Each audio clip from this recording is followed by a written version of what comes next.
বিহার থেকে ন্যায়যাত্রার গাড়ি মালদার ভেতর দিয়ে বাংলায় প্রবেশ করতেই হরিশ্চন্দ্রপুর থানার দেওয়ানগঞ্জে আসা মাত্রই রাহুল গান্ধীর গাড়ির কাঁচ ভাঙা হয় বলে অভিযোগ।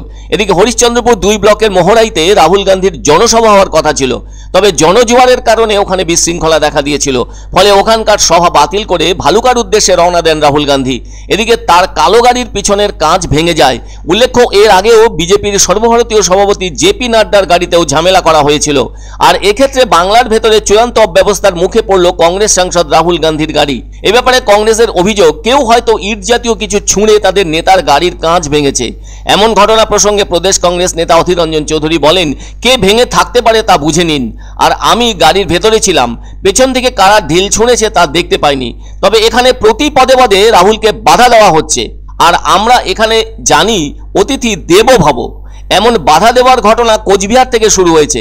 বুধবার দ্বিতীয়বার হিসেবে বাংলায় ঢুকছেন রাহুল গান্ধী ভারত জোড়ো ন্যায় যাত্রা নিয়ে। এদিকে রাহুল গান্ধীর সঙ্গে আছেন কেসি বেণুগোপাল ও জয়রাম রমেশ। ভালুকার শেষ দপ্তরের বাংলোয় তাদের মধ্যাহ্ন ভোজনের জন্য অনুমতি চাওয়া হয়েছিল।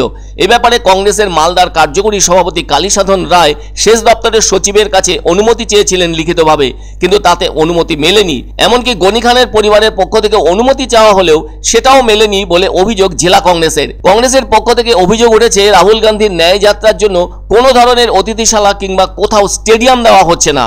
সরকারের পক্ষ থেকে দাবি করা হচ্ছে, রাজ্যের বিভিন্ন জেলায় একাধিক সরকারি অনুষ্ঠানের জন্য প্রশাসনের আধিকারিকরা বিভিন্ন অতিথিশালায় রয়েছেন, সেজন্যই রাহুলকে দেওয়া যাচ্ছে না অতিথিশালা।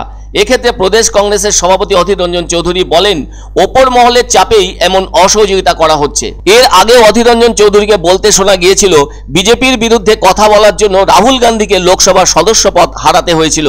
এখনও তিনি তার বাসভবন ফেরত পাননি। এদিকে পশ্চিমবঙ্গেও রাহুল গান্ধী যেখানে থাকতে চাইছেন সেখানে থাকতে পারছেন না।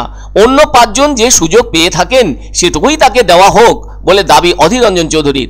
মালদার ক্ষেত্রে প্রশাসনিক অনুমতি মেলেনি। সরকারি আধিকারিকরা বলছেন ওপরতলা থেকে নিষেধ রয়েছে। শেষ পর্যন্ত আমরা অনেক খুঁজে একটা জায়গা বের করেছি। অন্যদিকে বহরমপুর স্টেডিয়াম দিল না, তার বদলে যে মাঠ দিয়েছে সেখানে গাড়ি ঢুকবে না। আবার নানা জায়গায় রাহুল গান্ধীর পোস্টার, ফ্লেক্স ইত্যাদি ছেঁড়া হচ্ছে। অন্যদিকে তাকে আইনের ঘেরাটোপে আটকে রেখে সেভাবে কোথাও বক্তৃতা দিতে দেওয়া হচ্ছে না। অধীরবাবু বলেন, বাংলা এটা আমার কাছে কাম্য ছিল না। জানি না কি কারণে রাহুল গান্ধীর সঙ্গে এমন খারাপ ব্যবহার করা হচ্ছে। অধীরবাবু বলেন, আমরা আমাদের বাবা মায়ের কাছে এমন আচরণ শিখিনি।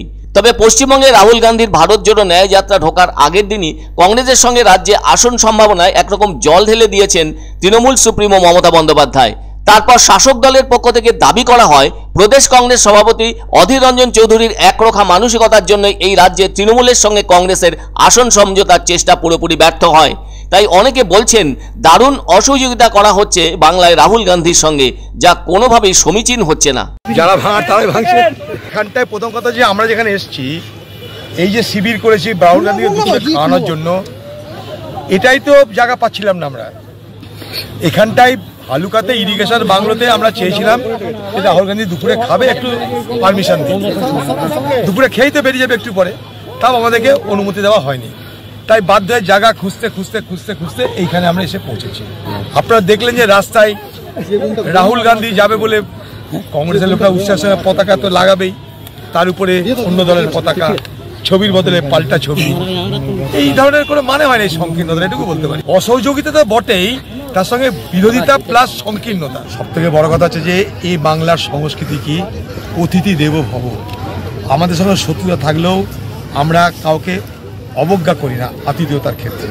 সেখানটাই রাহুল গান্ধীকে প্রতি পদে, কুচবিহার থেকে শুরু হয়েছে, প্রতি পদে অপমান করা, তাকে প্রতিবন্ধকতার মুখে ঠেলে দেওয়া, তার বক্তব্য বলতে না দেওয়া, সভা করতে না দেওয়া, যত রকমের বিরোধিতা করা সম্ভব সব রকমের বিরোধিতা কিন্তু